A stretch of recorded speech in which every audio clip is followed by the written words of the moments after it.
পিঠাটার আওয়াজ শুনেই হয়তো বা বুঝতে পারছো বন্ধুরা কতটা বেশি খাস্তা আর মুচমুচে হয়েছে। এই পদ্ধতিতে ভাজা পুলি পিঠা তৈরি করলে 10 থেকে 12 দিন রেখে খেতে পারবে, খারাপ হবার কোনো ভয় থাকে না। একই রকম খাস্তা আর মুচমুচে থাকে। তো প্লিজ বন্ধুরা রেসিপিটা কোনো রকমের স্কিপ না করে প্রথম থেকে শেষ পর্যন্ত দেখার অনুরোধ রইল। আশা করছি ভালো লাগবে। তো ভিডিওর শুরুতেই বন্ধুদের কাছে ছোট্ট একটা রিকোয়েস্ট, একটা লাইক দিয়ে কন্টিনিউ ভিডিওটা দেখার চেষ্টা করবে। পিঠা তৈরি করার জন্য প্রথমেই আমি একটা ডো বানিয়ে নিচ্ছি। তার জন্য মিক্সিং বোলের মধ্যে নিয়ে নেব 2 কাপ ময়দা। আজকের এই ভাজা পুলি পিঠাটা তৈরি করার জন্য আমি ময়দা ব্যবহার করছি, তবে তোমরা চাইলে আটা দিয়েও এই পিঠাটা তৈরি করে নিতে পারবে। দিয়ে দিলাম স্বাদ মতো নুন। ভালোভাবে নেড়েচেড়ে একটু মিশিয়ে নিচ্ছি। খুব ভালোভাবে মিশিয়ে নেবার পর এই ময়দাটা একটা সাইডে রেখে দেব। এদিকে একটা বোলের মধ্যে নিয়ে নিচ্ছি 7 থেকে 8 চা চামচের মতো সাদা তেল বা সয়াবিন তেল। এখানে প্রায় আমি হাফ কাপের মতো সাদা তেল নিয়েছি। এবার এই তেলটা খুব ভালোভাবে গরম করে নেব। তোমরাও অবশ্যই এখানে তেলটা খুব ভালোভাবে গরম করে তারপর ময়দার মধ্যে অ্যাড করবে। এতে করে পিঠাগুলো অনেক বেশি খাস্তা মুচমুচে হবে। দীর্ঘদিন রেখে দেওয়ার পর পিঠাগুলো একই রকম থাকে, কোনোভাবেই নরম হবে না বা চুপসে যাবে না। তারই সাথে দিয়ে দিলাম 1 চা চামচ চিনি। এবারে সমস্ত কিছু উপকরণ খুব ভালোভাবে নেড়েচেড়ে মিশিয়ে নিচ্ছি।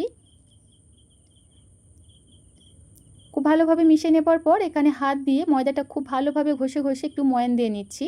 প্রায় 2 থেকে 3 মিনিট সময় নিয়ে ময়দাটা খুব ভালোভাবে আমি ময়ান দিয়ে নিয়েছি। সো দেখতেই পাচ্ছ বন্ধুরা, এই পর্যায়ে আলতো হাতে মুঠ করলে ময়দাটা খুব ভালোভাবে দলা পেকে যাচ্ছে। খুব বেশি হাত দিয়ে প্রেস করে মুঠ করবে না, আলতো হাতে মুঠ করলে দেখবে এইভাবে ময়দাটা খুব ভালোভাবে দলা পেকে যাবে।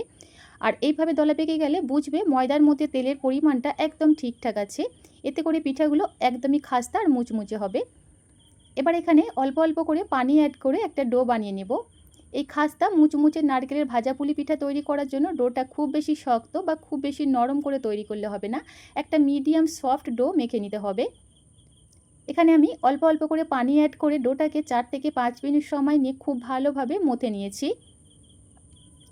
দেখতেই পাচ্ছ বন্ধুরা, এখানে খুব সুন্দরভাবে একটা ডো আমি তৈরি করে নিয়েছি। আর ডোটা কিন্তু খুব বেশি শক্ত বা খুব বেশি নরম করে আমি তৈরি করিনি, ঠিক এইভাবে বানিয়ে নেবে। এবারে ডোয়ের মধ্যে সামান্য একটু তেল লাগিয়ে নেব। এতে করে ডোয়ের উপরের অংশ কোনোভাবেই ড্রাই হবে না, একদম সফট থাকবে আর স্মুথ থাকবে। এবারে ডোটাকে আমি 10 মিনিটের মতো রেস্টে রেখে দেবো। ততক্ষণে চলো পিঠার জন্য পুরটা বানিয়ে নিই। এদিকে চুলায় একটা প্যান বসিয়ে দিয়েছি আর দিয়ে দিলাম 1 চা চামচ ঘি। ঘিটা হালকা মেল্ট হতে শুরু করলে সুন্দর একটা ফ্লেভারের জন্য দিয়ে দেবো 2টা এলাচ, 1 টুকরো দারচিনি আর একটা তেজপাতা। কয়েক সেকেন্ড এগুলো একটু নেড়েচেড়ে ভেজে নেব। আর এই সময় দেখবে এই গরম মশলা থেকে সুন্দর একটা স্মেল পাবে। ঠিক সেই পর্যায়ে দিয়ে দেব 2 বাটি ফ্রেশ নারকেল কোড়া। এই নারকেলটাকেও ঘিয়ের সঙ্গে 1 থেকে 2 মিনিটের মতো একটু নেড়েচেড়ে ভেজে নেব। এতে করে দেখবে পুরের মধ্যে সুন্দর একটা ফ্লেভার পাবে আর খেতেও ভীষণ ভালো লাগবে। আর দিয়ে দিচ্ছি ঠিক ওই বাটি মেপেই 1 বাটি পরিমাণ চিনি, তবে মিষ্টির পরিমাণটা নিজেদের স্বাদ অনুযায়ী এখানে বাড়িয়ে কমিয়ে নিতে পারো। তবে এই ভাজা পুলি পিঠার মধ্যে একটু মিষ্টি বেশি হলে খেতে বেশ ভালো লাগে। এবার এখানে নারকেল আর চিনি থেকে যে পানিটা বার হবে সেটা খুব ভালোভাবে শুকিয়ে নিতে হবে। এই পর্যায়ে দিয়ে দিলাম 1 চিমটের মতো নুন বা স্বাদ মতো নুন। যারা পিঠাগুলো দীর্ঘদিনের জন্য সংরক্ষণ করতে চাও অবশ্যই নারকেলের এই পুরটা একদম শুকিয়ে নিতে হবে। কোনোভাবেই পুরের মধ্যে না পানি ভাব থাকে, এভাবে তৈরি করতে হবে। আর দিয়ে দিলাম পুরের টেস্টটাকে বাড়ানোর জন্য 2 চা চামচের মতো গুঁড়া দুধ। হাতের কাছে থাকলে অবশ্যই ব্যবহার করবে। এতে করে পুরের স্বাদটা অনেক গুণ বেড়ে যায়, পিঠাটা খেতেও ভীষণ ভালো লাগে। সো দেখতেই পাচ্ছ বন্ধুরা, এখানে কিন্তু নারকেলের পুরটা একদম শুকনো শুকনো করে আমি তৈরি করে নিয়েছি। এটা ঠান্ডা হয়ে যাওয়ার পর আরও কিছুটা শুকনো হয়ে যাবে বা ড্রাই হয়ে যাবে। চুলো ফ্লেমটাকে অফ করে পুরটা একটা প্লেটের মধ্যে আমি উঠিয়ে নিচ্ছি। এবার এই পুরটা একটা সাইডে রেখে দেব।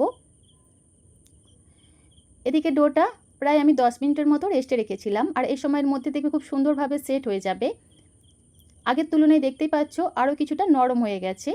আবার ডোটাকে খুব ভালোভাবে মথে নিয়েছি। এবার এখান থেকে ছোট ছোট করে আমি লেচি কেটে নেব। তো সমস্ত লেচিগুলো এখানে খুব সুন্দরভাবে আমি কেটে নিয়েছি। এবার এখান থেকে একটা লেচি নিয়ে এভাবে হাত দিয়ে ঘুরিয়ে একটু স্মুথ আর চ্যাপ্টা করে নিব। দেখতেই পাচ্ছ বন্ধুরা ঠিক কীভাবে করে নিলাম। এইভাবে করে নিলে লুচিগুলো বেলতে সুবিধা হবে। তো প্রতিটাই একইভাবে আমি তৈরি করে নিয়েছি। এবার সামান্য একটু তেল লাগিয়ে নিচ্ছি, এতে করে লেচিগুলো কোনোভাবেই ড্রাই হবে না, একদম সফট থাকবে। এবার এখান থেকে একটা লেচি নিয়ে আর বাকিগুলো অবশ্যই ঢাকা দিয়ে রাখতে হবে, লুচি বেলে নেব। এখানে কোনো রকম আটা ময়দা ব্যবহার করবে না, প্রয়োজন হলে সামান্য একটু তেল ব্যবহার করে লুচিটা বেলে নিতে পারো। তো যতটা সম্ভব একদম পাতলা করে লুচিটা বেলে নিতে হবে। আর এইভাবে পাতলা করে লুচিটা তৈরি করলে পিঠাগুলো অনেক বেশি খাস্তা মুচমুচে হবে।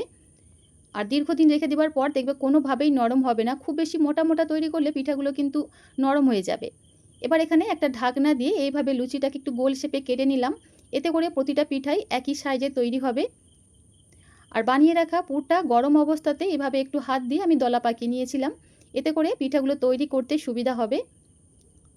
আর লুচির চারি সাইডে আঙুল দিয়ে একটু পানি লাগিয়ে নিচ্ছি, অবশ্যই পানিটা লাগিয়ে নেবে। এতে করে দেখবে পিঠার মুখটা খুব ভালোভাবে সিল করতে পারবে বা বন্ধ করতে পারবে। তেলে ভাজার সময় আর কোনোভাবেই খুলে যাবে না। আঙুল দিয়ে এভাবে একটু চেপে চেপে মুখটা খুব ভালোভাবে বন্ধ করে নিতে হবে। এবার একটা কাঁটা চামচ দিয়ে এভাবে একটু ডিজাইন করে নিচ্ছি। তো দেখতেই পাচ্ছ বন্ধুরা, নারকেলের এই ভাজাপুলি পিঠাটা বানানো কতটা বেশি সহজ। বাড়িতে হঠাৎ করে কোনো গেস্ট চলে আসলে ঝটপট এই পিঠাগুলো বানিয়ে দিতে পারো। খেতে এতটা বেশি ভালো লাগবে, দেখবে একটা আধটা খেয়ে তো মনই ভরবে না। গরম গরম এই ভাজাপুলি পিঠাগুলো খেতে যে কী পরিমাণ মজার হয় বন্ধুরা, একবার বানিয়ে না দেখলে বিশ্বাসই করতে পারবে না। সো দেখতেই পাচ্ছ বন্ধুরা, এখানে কিন্তু একটা পিঠা আমার তৈরি হয়ে গেছে। একইভাবে আরও একটা পিঠা আমি তোমাদের বানিয়ে দেখাচ্ছি।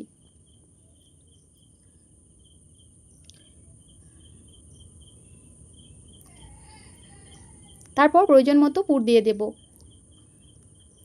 তো যে সকল বন্ধুরা আজকে আমার চ্যানেলে নতুন এসেছো, প্লিজ বন্ধুরা একটা লাইক দিয়ে কন্টিনিউ ভিডিওটা দেখার চেষ্টা করবে। আর চ্যানেলটা সাবস্ক্রাইব করে আমার পাশেই থাকবে। দেখতেই পাচ্ছ খুব ভালোভাবে হাত দিয়ে চেপে চেপে মুখটা সিল করে নিয়েছি। তারপর একটা কাঁটা চামচ দিয়ে এভাবে ডিজাইন করে নিচ্ছি।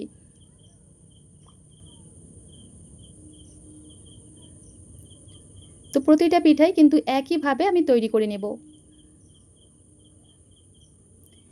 তো দেখতেই পাচ্ছ বন্ধুরা, এখানে কিন্তু খুব সুন্দরভাবে প্রতিটা পিঠাই আমি তৈরি করে নিয়েছি। এবার এই পিঠাগুলোকে তোমরা যদি স্টোর করতে চাও বা সংরক্ষণ করতে চাও, তাহলে কোনো জিপলক ব্যাগের মধ্যে বা এয়ারটাইট বাক্সের মধ্যে ভরে ডিপ ফ্রিজে রেখে দেবে। দেখবে 1 থেকে 1.5 মাস ভালো থাকে। এবার এই পিঠাগুলো ভেজে নেবার জন্য এদিকে চুলায় একটা প্যানের মধ্যে পর্যাপ্ত পরিমাণ তেল একদম হালকাভাবে গরম করে নিয়েছি।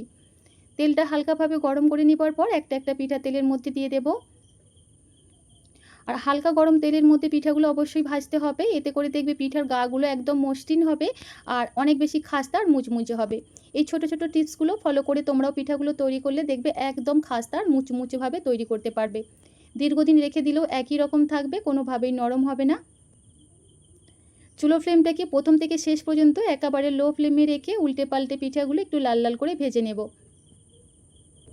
পিঠা তো আমরা অনেকেই অনেক রকমভাবেই বানিয়ে খেয়েছি বন্ধুরা, তবে এইভাবে একবার নারকেলের ভাজাপুলি পিঠা বানিয়ে দেখবে, খেতে ভীষণ ভালো লাগে। গরম গরম এই পিঠাগুলো তো খেতে অনেক বেশি ভালো লাগে। দেখবে একটা আধটা খেয়ে মনই ভরবে না, মনে হবে একটার পর একটা খেতেই থাকি। তো দেখতেই পাচ্ছ বন্ধুরা, চুলোর ফ্লেমটাকে একেবারে লোয়ে রেখে পিঠাগুলো কিন্তু খুব সুন্দরভাবে উল্টে পাল্টে আমি ভেজে নিচ্ছি। আর খুব সুন্দর একটা কালারও চলে এসেছে। আর পিঠাগুলো তেল থেকে তোলার আগে চুলোর ফ্লেমটাকে একটু বাড়িয়ে দেবে, তাহলে দেখবে পিঠাগুলো কিন্তু কোনোভাবেই খুব বেশি পরিমাণ তেল শোক করবে না। এবার এই পিঠাগুলো তেল ঝরিয়ে উঠিয়ে নিচ্ছি। এখানে কিন্তু পিঠার মধ্যে খুব সুন্দর একটা কালার চলে এসেছে, এর থেকে বেশি আর আমি লাল করব না। তারপর একটা প্লেটের মধ্যে উঠিয়ে নিচ্ছি। সো তৈরি হয়ে গেল দারুণ মুচমুচে খাস্তা নারকেলের ভাজাপুলি পিঠা। এই পিঠাগুলো একবার বানিয়ে 10 থেকে 12 দিন রেখে খেতে পারবে, খারাপ হবার কোনো ভয় থাকে না। দেখতেই পাচ্ছ বন্ধুরা পিঠাটা কতটা বেশি খাস্তা আর মুচমুচে হয়েছে। আর খুব বেশি পরিমাণ কিন্তু তেলও শোক করেনি, একদম শুকনো আর ড্রাই হয়ে আছে। দেখতেই পাচ্ছ উপরের অংশটা। ভাজাপুলি পিঠার রেসিপি তোমাদের কেমন লাগলো অবশ্যই নিজেদের মূল্যবান মতামত কমেন্টের মাধ্যমে জানাবে। রেসিপিটা ভালো লাগলে প্লিজ বন্ধুরা লাইক কমেন্ট এবং শেয়ার করবে। আর চ্যানেলটা সাবস্ক্রাইব করে পাশে থাকার অনুরোধ রইল। আবারও দেখা হবে নতুন কোনো রেসিপিতে। আজ তাহলে এ পর্যন্তই। আল্লাহ হাফেজ।